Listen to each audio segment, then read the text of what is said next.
Job chapter 1.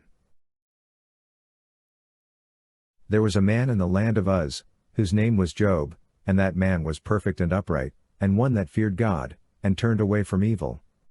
And there were born unto him 7 sons and 3 daughters. His substance also was 7,000 sheep, and 3,000 camels, and 500 yoke of oxen, and 500 she-asses, and a very great household, so that this man was the greatest of all the children of the east. And his sons went and held a feast in the house of each one upon his day, and they sent and called for their 3 sisters to eat and to drink with them. And it was so, when the days of their feasting were gone about, that Job sent and sanctified them, and rose up early in the morning, and offered burnt offerings according to the number of them all, for Job said, It may be that my sons have sinned, and renounced God in their hearts. Thus did Job continually. Now it came to pass on the day when the sons of God came to present themselves before Jehovah, that Satan also came among them. And Jehovah said unto Satan, Whence comest thou?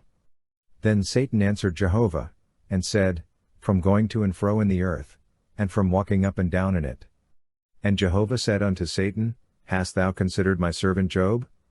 For there is none like him in the earth, a perfect and an upright man, one that feareth God, and turneth away from evil. Then Satan answered Jehovah, and said, Doth Job fear God for naught? Hast not thou made a hedge about him, and about his house, and about all that he hath, on every side? Thou hast blessed the work of his hands, and his substance is increased in the land. But put forth thy hand now, and touch all that he hath, and he will renounce thee to thy face. And Jehovah said unto Satan, Behold, all that he hath is in thy power, only upon himself put not forth thy hand. So Satan went forth from the presence of Jehovah. And it fell on a day when his sons and his daughters were eating and drinking wine in their eldest brother's house, that there came a messenger unto Job, and said, The oxen were plowing, and the asses feeding beside them, and the Sabaeans fell upon them, and took them away, yea, they have slain the servants with the edge of the sword, and I only am escaped alone to tell thee. While he was yet speaking, there came also another, and said, The fire of God is fallen from heaven, and hath burned up the sheep and the servants, and consumed them, and I only am escaped alone to tell thee. While he was yet speaking, there came also another, and said, The Chaldeans made 3 bands, and fell upon the camels, and have taken them away, yea, and slain the servants with the edge of the sword, and I only am escaped alone to tell thee. While he was yet speaking, there came also another, and said, Thy sons and thy daughters were eating and drinking wine in their eldest brother's house, and, behold, there came a great wind from the wilderness, and smote the 4 corners of the house, and it fell upon the young men, and they are dead, and I only am escaped alone to tell thee. Then Job arose, and rent his robe, and shaved his head, and fell down upon the ground, and worshipped, and he said, Naked came I out of my mother's womb, and naked shall I return thither. Jehovah gave, and Jehovah hath taken away. Blessed be the name of Jehovah. In all this Job sinned not, nor charged God foolishly. Job chapter 2. Again it came to pass on the day when the sons of God came to present themselves before Jehovah, that Satan came also among them to present himself before Jehovah.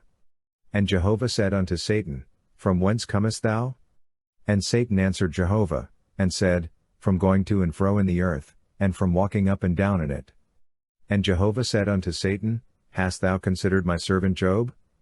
For there is none like him in the earth, a perfect and an upright man, one that feareth God, and turneth away from evil, and he still holdeth fast his integrity, although thou movest me against him, to destroy him without cause.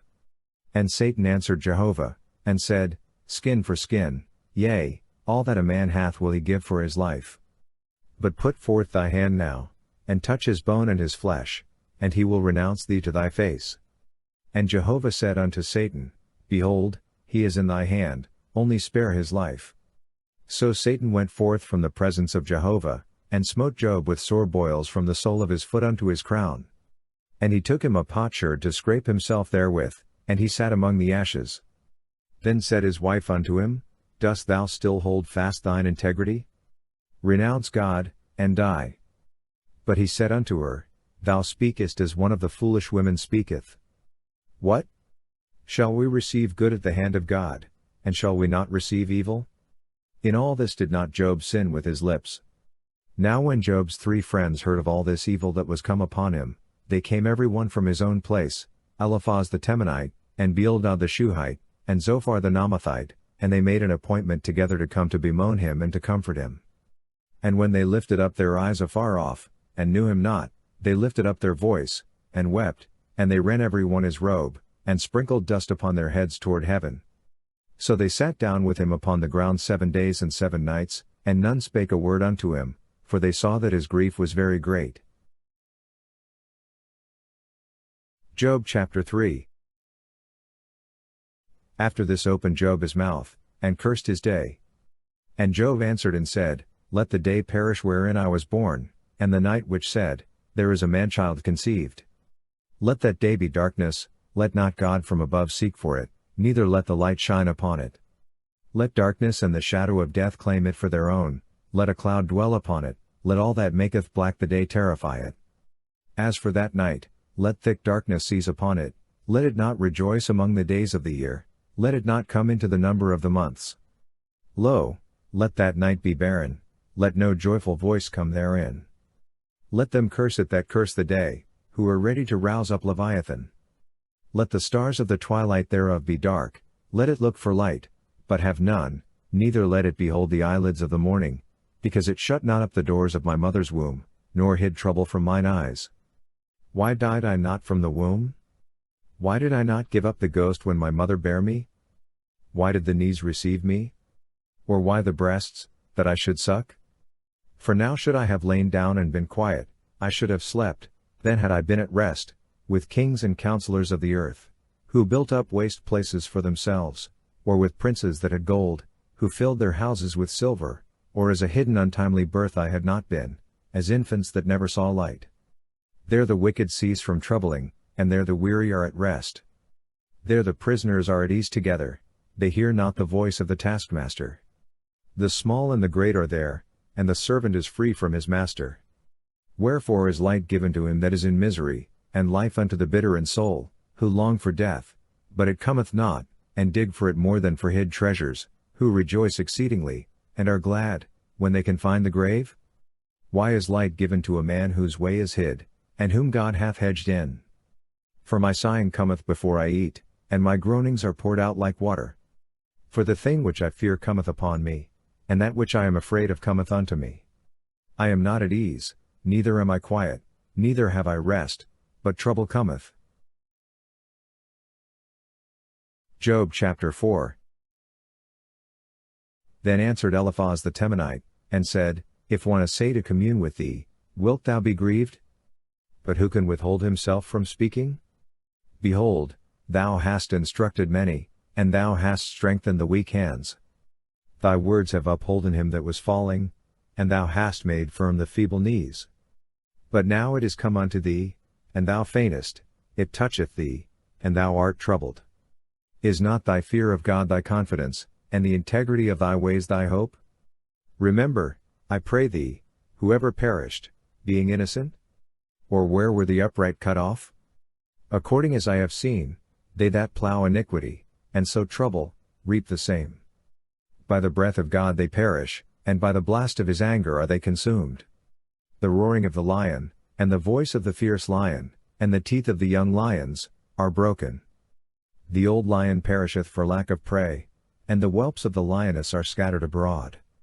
Now a thing was secretly brought to me, and mine ear received a whisper thereof. In thoughts from the visions of the night, when deep sleep falleth on men, fear came upon me, and trembling, which made all my bones to shake.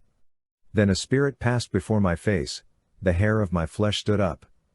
It stood still, but I could not discern the appearance thereof, a form was before mine eyes, there was silence, and I heard a voice, saying, Shall mortal man be more just than God?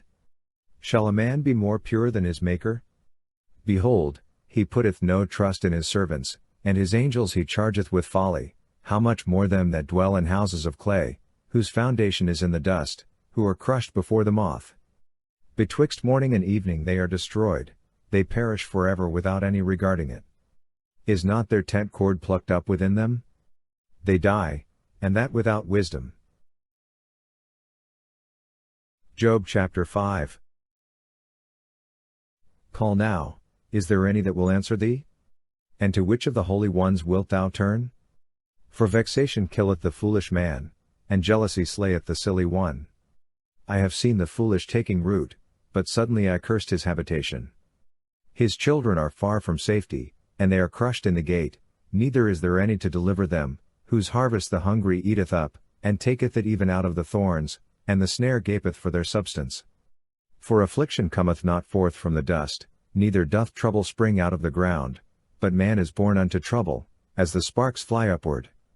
But as for me, I would seek unto God, and unto God would I commit my cause, who doeth great things and unsearchable, marvelous things without number, who giveth rain upon the earth, and sendeth waters upon the fields, so that he setteth up on high those that are low, and those that mourn are exalted to safety. He frustrateth the devices of the crafty, so that their hands cannot perform their enterprise.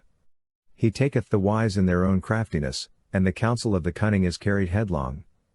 They meet with darkness in the daytime, and grope at noonday as in the night. But he saveth from the sword of their mouth, even the needy from the hand of the mighty. So the poor hath hope, and iniquity stoppeth her mouth. Behold, happy is the man whom God correcteth, therefore despise not thou the chastening of the Almighty. For he maketh sore, and bindeth up, he woundeth, and his hands make whole. He will deliver thee in 6 troubles, yea, in 7 there shall no evil touch thee. In famine he will redeem thee from death, and in war from the power of the sword. Thou shalt be hid from the scourge of the tongue, neither shalt thou be afraid of destruction when it cometh. At destruction and dearth thou shalt laugh, neither shalt thou be afraid of the beasts of the earth. For thou shalt be in league with the stones of the field, and the beasts of the field shall be at peace with thee. And thou shalt know that thy tent is in peace, and thou shalt visit thy fold, and shalt miss nothing. Thou shalt know also that thy seed shall be great, and thine offspring as the grass of the earth. Thou shalt come to thy grave in a full age, like as a shock of grain cometh in its season. Lo this, we have searched it, so it is, hear it, and know thou it for thy good.